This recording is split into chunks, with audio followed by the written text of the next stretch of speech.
Trump and Putin meet in Alaska, first in-person encounter since Ukraine war. In a highly anticipated moment on the global stage, U.S. President Donald Trump and Russian President Vladimir Putin greeted each other today at Joint Base Elmendorf-Richardson in Anchorage, Alaska. The meeting marks their first in-person encounter since Russia launched its full-scale invasion of Ukraine in 2022, a conflict that reshaped international alliances and left the world deeply divided. The sight of the two leaders standing side by side, with Air Force One in the background and a ceremonial red carpet laid out, has already begun circulating widely on international media outlets. The encounter represents not only a symbolic handshake, but also an opening for possible discussions that could reshape the course of global diplomacy. A meeting shrouded in tension. The war in Ukraine has been the single greatest source of friction between Washington and Moscow in recent years. While the United States, along with NATO allies, has provided Ukraine with military, financial, and political support, Russia has continued to press forward with its territorial ambitions despite mounting international sanctions. Today's face-to-face greeting between Trump and Putin, therefore, carries enormous weight. Observers believe this could be the beginning of a new chapter in U.S. Russia relations. Whether conciliatory or confrontational remains to be seen. Please subscribe to the channel for more. Why Alaska? The choice of Anchorage, Alaska, as the meeting point was strategic. Located geographically between the two powers, it symbolizes a neutral ground, a halfway point between Washington and Moscow.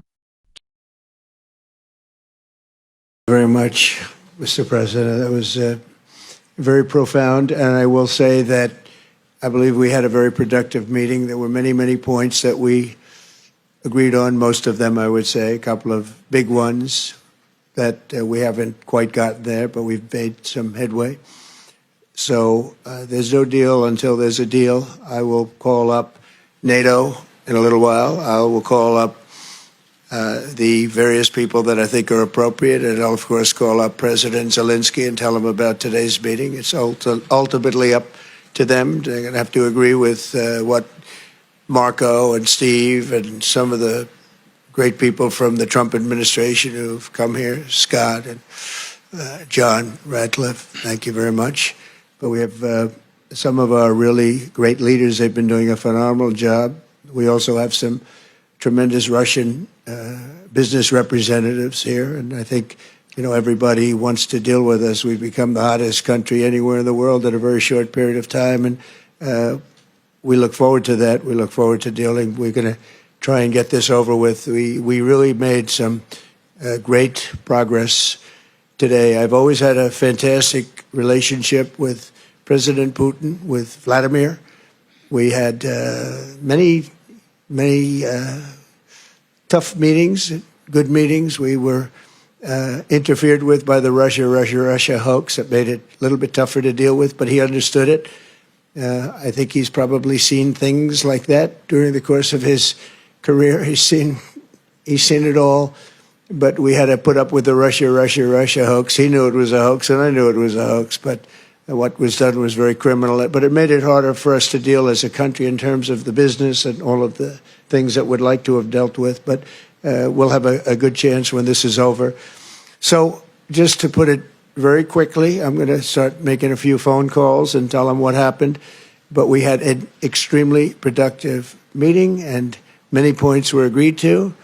There are just a very few that are left. Some are not that significant. One is probably the most significant, but we have a very good chance of getting there. We didn't get there, but we have a very good chance of getting there. I would like to thank President Putin and his entire team, who I know in many cases, other than that, whose faces I get to see all the time in the newspapers. You're almost as famous as the boss, but especially this one right over here. But we had some good meetings over the years, right? Good, productive meetings over the years, and we hope to have that in the future. But let's do the most productive one right now. We're going to stop really 5, 6, 7,000, thousands of people a week from being killed, and President Putin wants to see that as much as I do. So, again, Mr. President, I'd like to thank you very much, and we'll speak to you very soon and probably see you again very soon. Thank you very much, Vladimir. Next time in Moscow. Oh, that's an interesting one. I don't know. I'll get a little heat on that one, but I could see it possibly happening. Thank you very much, Vladimir. And thank you all. Thank you. Thank you. Thank you so much.